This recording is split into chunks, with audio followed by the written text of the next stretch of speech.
Hey guys, welcome to Nerdarchy, for nerds by nerds. I'm Ted. We have Nate. Dave. And I'm Ryan here. So today we're here to talk about backgrounds, and in the fifth edition universe of Dungeons and Dragons. So let's kick it off. What do you guys think? Okay, well, I want to say backgrounds is actually one of the core innovations to fifth edition that I've seen so far.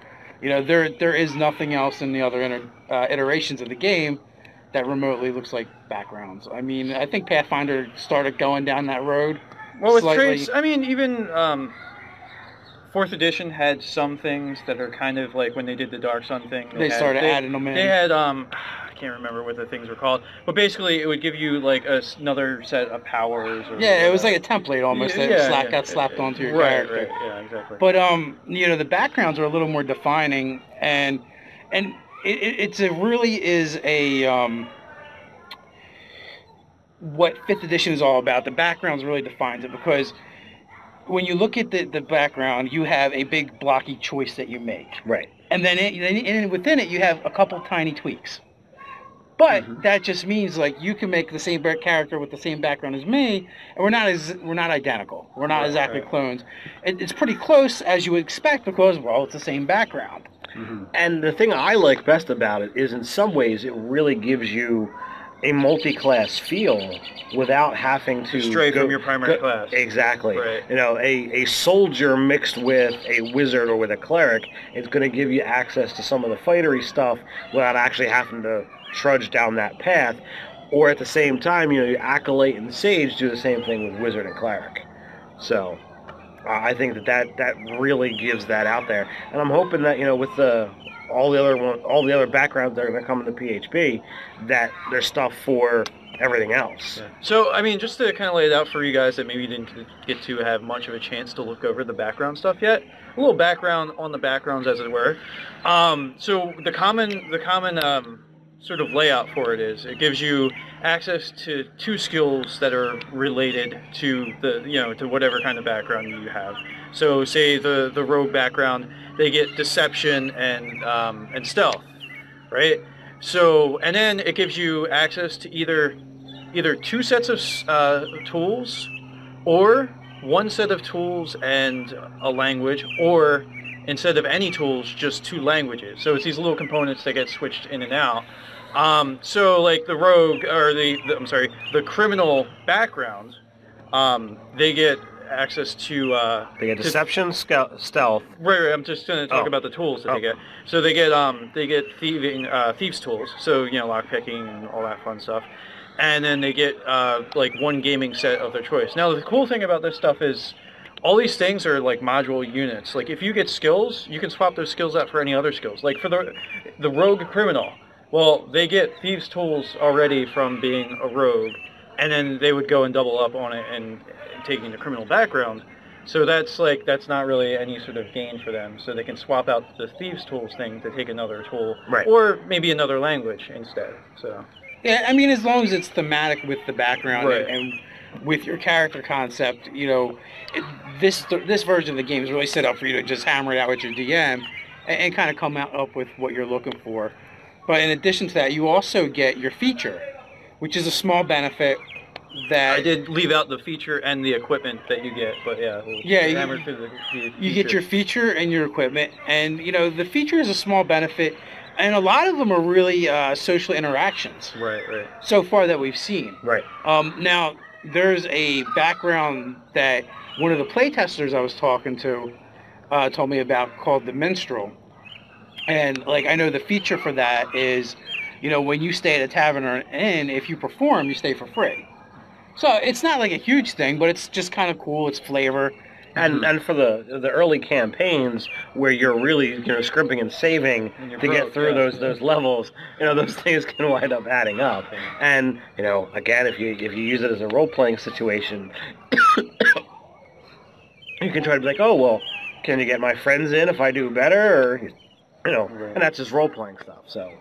So basically, so you get some skills, you get some tool usage, you get the feature, you get, you know, some of your starting equipment that would make sense for your gear, or for that background. But then also what 5th edition does, it introduces a lot of role-playing aspects that actually have game mechanics. Mhm. So as we build our character, we're asked to make choices and decisions, and depending on your background, what they do is they make suggestions as to how to fulfill those. Right. So in this part, we're talking about there's personality traits, ideals, bonds, and flaws that are sort of they give you those suggestions sort of sub-menued into the background. Right. Yeah, and basically what that is it's a role-playing thing. It's things that like in the previous editions maybe certain players never even thought about it. They don't write their backstory. Well, this almost kind of forces you to do a little bit of writing your backstory and coming up with this stuff. But then there's a mechanical reward for doing it. Right. It's actually one of the things I like best about the background section is that, after making so many different characters, kind of like, well, okay, I've got a game coming up. What do I want to make? And I found it a lot easier to go through and create a character and have these little tiny nuances within the character's concept without having to really, be inspired. Just like, well, what kind of choice does he make out of all these?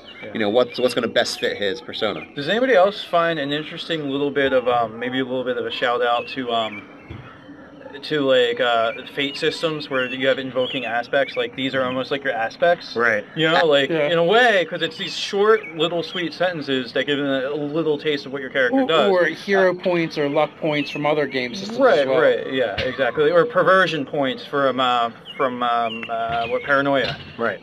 Like rewarding that thing about your character. Like so, this the perversion thing is like the GM can reward you inspiration, which gives you advantage on one roll. So, when you're invoking these aspects. There was another thing, too, that Ted pointed out to me that was really interesting. You wanna tell us about that? About the inspiration? Oh, yeah. The cool thing about inspiration is, suppose you have a favored player by a DM who keeps getting his inspiration, and the other guy sitting next to you is getting screwed. You can sit back and say, you know what?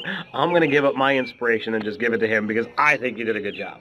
Yeah. It's like buying another player a beer. Like, really. That was well done. And it might not be a situation where your DM is screwing you, but it could be just a situation of, you have inspiration, he doesn't, you think he deserves it, and in this situation he could really use it. You just say, here you go, and you just hand it over to him. Yeah. And, the cool thing is your personality traits, your bonds, your flaws, your ideals, it's all stuff for the DM to feed off of.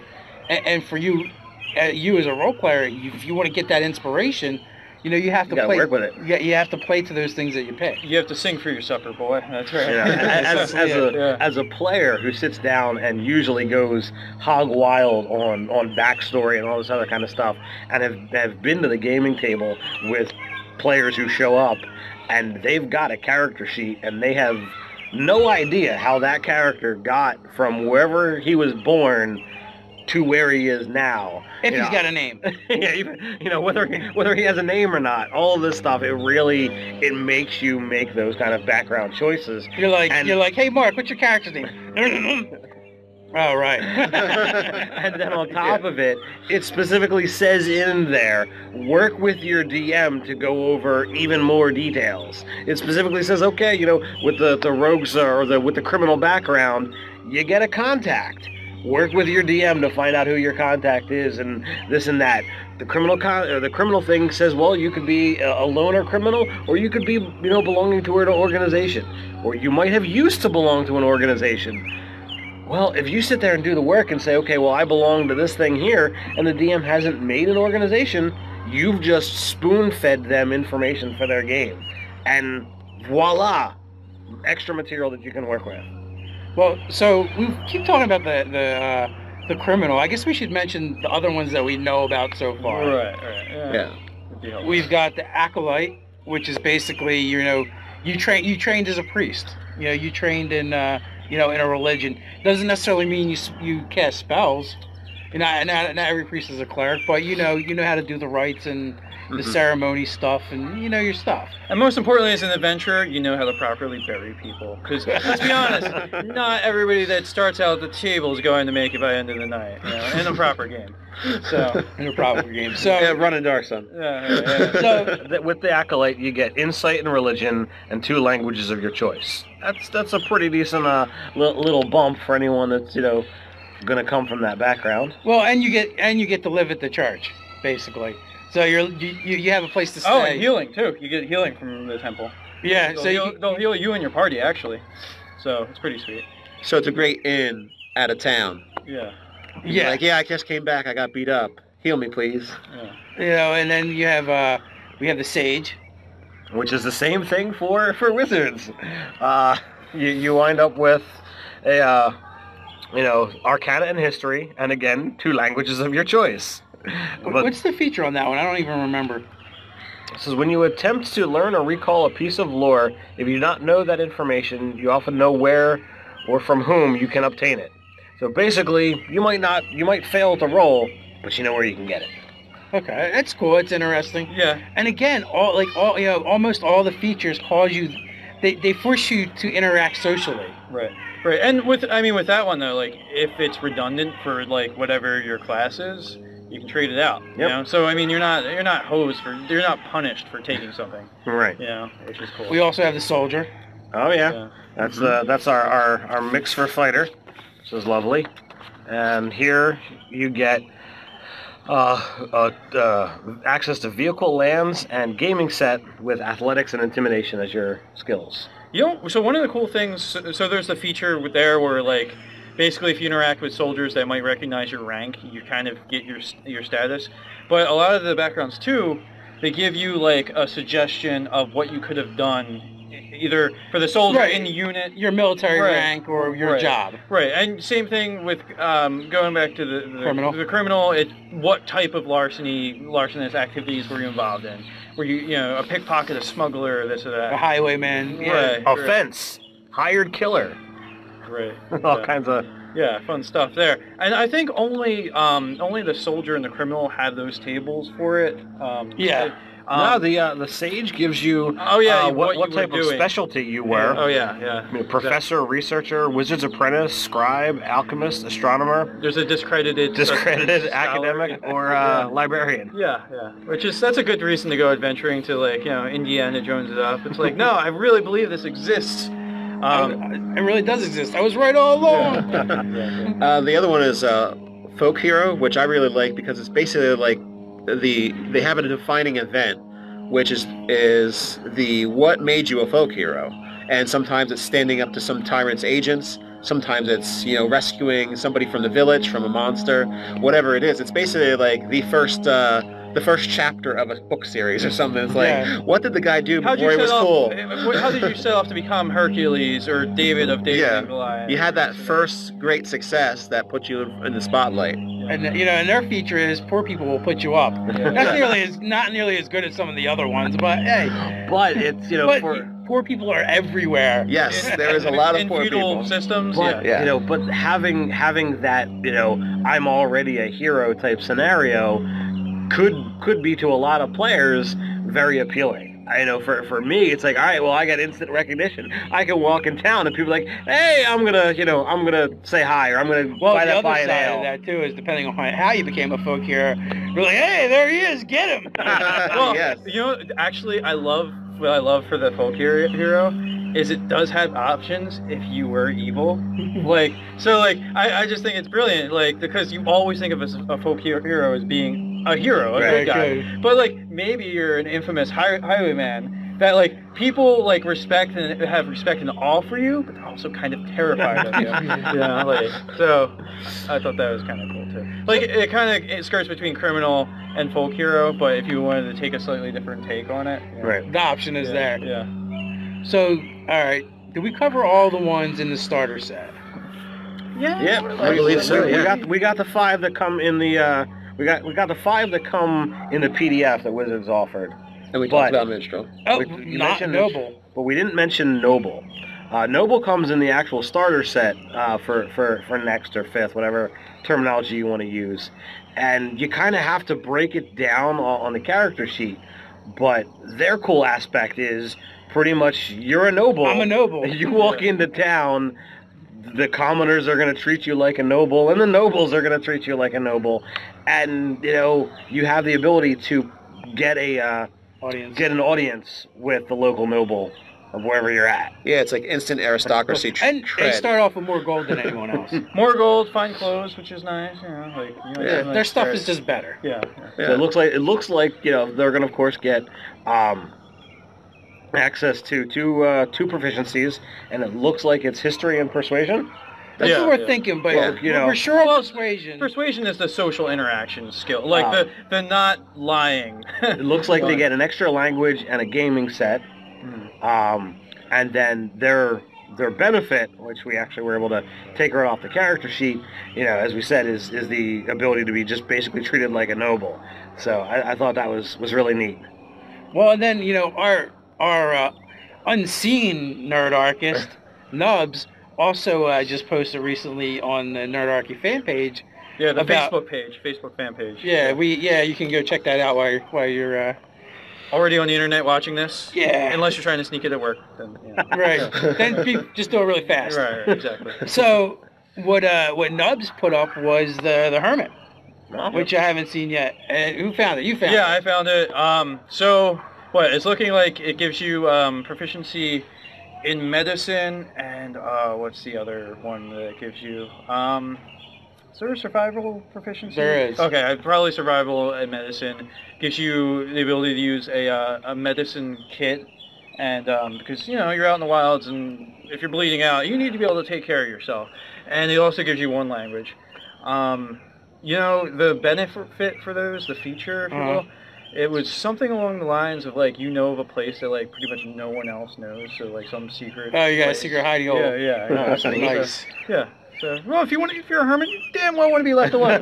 You're not doing it very well. If everybody can find you, you're not a very good hermit. If everybody's got your address. With that, we mentioned the Minstrel. The only thing I know about the Minstrel is that it has the feature of letting you... Menstration, yeah. Letting you stay at the inn for free, stay at the tavern for free as long as you perform. I'm going to guess that they're going to get as their tools, they're going to get access to an instrument. Yeah, that would make sense. And perform as a skill, right? So that's those are obviously going to be guesses, but I mean they're like high 80s, 90%. Probably I wouldn't be surprised if it was perform and persuasion, and then an instrument and maybe a language. Or to insurance. I mean, but like I was saying, a lot of these things are modular. You can swap out. All right, I don't want my guy to play two instruments. He's just really good at this one, and maybe I take a language instead. I just mastered the harp. That's right. That's it. But anyway, I want to give a shout out to Nubs for finding the Hermit, and to Rogaine for Ewoks for posting a comment about the Minstrel. And again, if you guys post useful comments and we put them in the videos, we'll give a shout out to you. Although I'm just thinking about the implications of Rogaine for Ewoks. It's very sad. It's very Ewoks memorable that name. Can't grow their own hair. That's terrible. It is terrible. Maybe someone should start a charity for them or something. That's right. Yeah. Adopt them. Well, the potato salad guy did well. Maybe we can get a Kickstarter on that one. Yeah. Rogaine for Ewoks. That's right. In that guy's name. That's right. So with that, I guess we're going to wrap it up. Yeah. So we're on all kinds of social media: Twitter, Instagram, Facebook. We mentioned that. You're watching us on YouTube more than likely. So we're there. That's how you found us there. Yeah, as we said, it was a Facebook fan page. And there's even a website domain, www.nerdarchy.com. That's right. And with that, until next time, stay nerdy, my friends.